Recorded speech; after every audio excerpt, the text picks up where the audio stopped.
Rolling of disc and hoop down in the incline plane.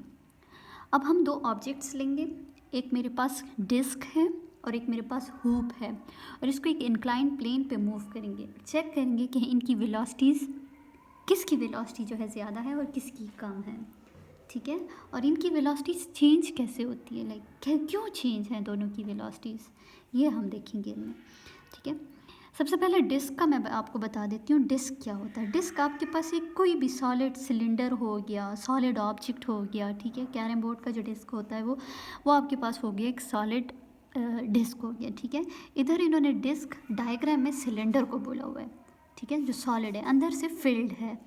Hoop जो है वो आपके पास कोई रिंग हो गई, थिन वॉल्ड सिलेंडर हो गया। थिन वॉल्ड सिलेंडर का मतलब ये कि सिर्फ बाउंड्री है, इनसाइड वो एम्प्टी है, ठीक है, हॉलो है फ्रॉम इनसाइड। या फिर आपके पास हॉलो स्फीयर हो गया। देखिए दोनों में डिफरेंस क्या है, दोनों ऑब्जेक्ट्स में, एक फील्ड है इनसाइड से, दूसरा नहीं है फील्ड इनसाइड से, जस्ट ये डिफरेंस है, ठीक है। एक का मास सारा उसकी बाउंड्री पे एग्जिस्ट करता है, दूसरे ऑब्जेक्ट का मास इक्वली डिस्ट्रीब्यूटेड है, ठीक है। ये दो डिफरेंसेस हो गए इनमें। अब आप क्या करते हो, एक सर्टन हाइट पे रखते हो और इंक्लाइन प्लेन पे उनको रिलीज़ करते हो, ठीक है, और चेक करते हो कि नीचे बॉटम पे कौन सा ऑब्जेक्ट जो है हूप या फिर डिस्क में से कौन सा ऑब्जेक्ट जो है पहले नीचे पहुंचेगा। इधर इन्होंने डिस्क सिलेंडर को मेंशन किया हुआ है डायग्राम में, ठीक है। This is disc and this is hoop. तो सबसे पहले जो है हम क्या करेंगे, डिस्क के लिए फाइंड आउट कर लेते हैं उसकी वेलोसिटी, और फिर हूप के लिए फाइंड आउट कर लेंगे।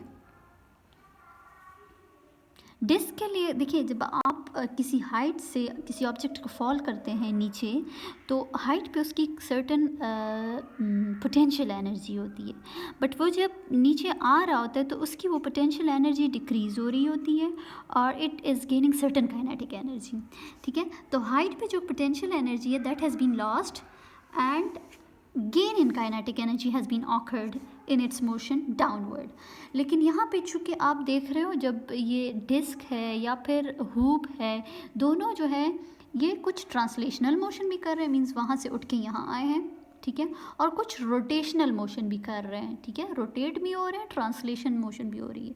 तो जो लॉस इन पोटेंशियल एनर्जी वो आपके पास इक्वल होगी gain in kinetic energy, translational kinetic energy plus gain in rotational kinetic energy, ठीक है। दो तरह का गेन होगा काइनेटिक एनर्जी में, एक ट्रांसलेशनल काइनेटिक एनर्जी में, एक रोटेशनल काइनेटिक एनर्जी में। अब अगर इस डिस्क का मास m की इक्वल है, ठीक है, और ये सर्टन हाइट h पे एग्जिस्ट कर रहा है, ये जिस वेलोसिटी से मूव कर रहा है वो v की इक्वल है और एंगुलर वेलोसिटी इसकी ओमेगा की इक्वल है, तो मेरे पास जो पोटेंशियल एनर्जी होगी वो mgh की इक्वल होगी। Kinetic energy, translational kinetic energy मेरे पास इक्वल होगी हाफ mv², और जो रोटेशनल काइनेटिक एनर्जी होगी हाफ i ओमेगा स्क्वायर की इक्वल होगी। अब आप क्या करो, आई की जगह आप moment of inertia of disc put करो, वो पीछे आप डायग्राम में चेक करो, वो हाफ mr² के, इट्स डायग्राम, इट्स फिगर 5.15 में आप चेक करो, तो वहाँ पे आपके पास जो सॉलिड सिलेंडर है, डिस्क और सॉलिड सिलेंडर ये है मेरे पास हाफ mr², ठीक है। तो आई की जगह आप पुट करो हाफ mr², आई की जगह हाफ mr² पुट कर लोगे तो ये देखें mgh इज इक्वल टू, बाकी चीज़ें उसी तरह, आई की जगह mr² आपने हाफ भी पुट किया तो 2 और 2 मल्टीप्लाई होकर 1/4 हो गए, mr² ओमेगा स्क्वायर उसी तरह, ओमेगा की जगह आप r ओमेगा पुट करो, ठीक है। तो आप थोड़ा सा सॉल्व करो, ठीक है, नो सॉरी, ओमेगा की जगह आप r ओमेगा ना पुट करो, ओमेगा स्क्वायर r² की जगह आप v² पुट करो, v is equal to r omega होता है ना, तो इधर r भी स्क्वायर है ओमेगा भी स्क्वायर है, तो v² आ जाएगा इसकी जगह। अब देखें यहाँ से मेरे पास हाफ mv² है, यहाँ पे 1/4 mv² है, mv² को कॉमन कर दें, हाफ और 1/4 को ऐड करें तो वो आपके पास रूट, ये आप एलसीएम ले लो, इधर आप थोड़ा सा सॉल्व करो, एम को दोनों साइड से कैंसिल करो, तो वेलोसिटी ऑफ दिस डिस्क जो है वो मेरे पास आ जाएगी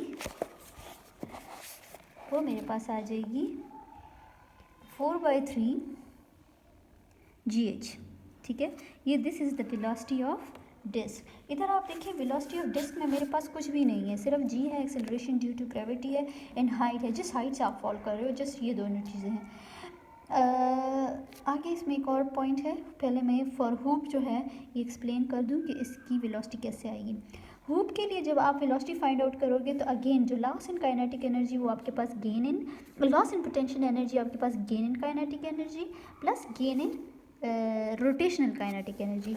जो ट्रांसलेशनल काइनेटिक एनर्जी वो हाफ एम वी स्क्वायर की इक्वल है और जो रोटेशनल काइनेटिक एनर्जी वो हाफ आई ओमेगा स्क्वायर की इक्वल है। I for hoop is half m r square, ठीक है, it's not half, sorry, hoop के लिए या रिंग के लिए आपके पास I is m r square, it's not disc, ये रिंग के लिए ऐसे इधर रिंग लिखो, ठीक है, for ring I is equal to m r square, ये आप उस टेबल से देख सकते हो, that is, let me show you again. इसीलिए मैंने आपको कहा था कि आप ये टेबल मेमोराइज कर लो, ये आपके प्रॉब्लम्स में यूज़ होता है। देखें, रिंग और थिन वॉल्ड सिलेंडर के लिए आई इज़ एम आर स्क्वायर, ठीक है, तो आई की जगह आप एम आर स्क्वायर पुट करोगे,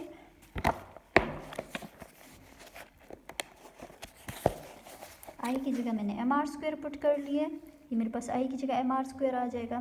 फिर आर स्क्वायर ओमेगा स्क्वायर की जगह वी स्क्वायर पुट कर लोगे। देखें, half m v square plus half m v square is full m v square, m दोनों साइड से कैंसिल हो जाएगा, so v will be equal to under root g H.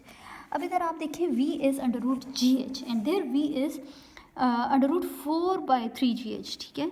इसमें कौन सी वेलोसिटी ग्रेटर है? Actually this velocity is greater, जो disc की velocity it is greater then hoops velocity. क्यों? इसकी वेलोसिटी ग्रेटर है तो इट मीन्स ये जो आपके पास डिस्क है ये पहले बॉटम पे पहुंचेगा और हुप जो है वो आपके पास लेटर ऑन थोड़ी देर बाद बॉटम पे पहुंचेगा। ये क्यों? क्योंकि आपके पास moment of inertia of hoop जो है वो ज़्यादा है, एम आर स्क्वायर है।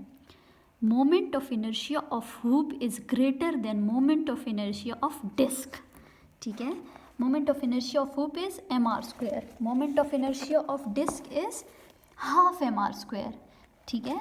अब जब आपके पास डिस्क का मोमेंट ऑफ इनर्शिया कम है और हुप का ज़्यादा है तो देखिए मोमेंट ऑफ इनर्शिया क्या है, वो आपके पास वो प्रॉपर्टी थी बॉडी की जो change in state of motion को स्टॉप करता था, ठीक है, जो चेंज इन मोशन को नहीं कॉज होने देता था। अब चूँकि यहाँ पे वो प्रॉपर्टी या वो रेजिस्टेंस कम है, ठीक है, बॉडी जो है वो इतनी रेजिस्टेंस नहीं प्रोवाइड कर सकता तो इसलिए उसमें ज़्यादा वेलोसिटी प्रोड्यूस होगी। बट चूँकि हुप की मोमेंट ऑफ इनर्शिया ज़्यादा है तो it will be difficult for us to move the hoop, इसलिए उसकी वेलोसिटी कम है, ठीक है। इसीलिए कम वेलोसिटी से वो नीचे पहुंचेगा और देर से आएगा, आप उसमें चेंज इजीली नहीं कॉज कर सकोगे, सही है। तो ये हम मोमेंट ऑफ इनर्शिया और वेलोसिटी को ऐसे रिलेट कर रहे थे। Okay, thank you girls.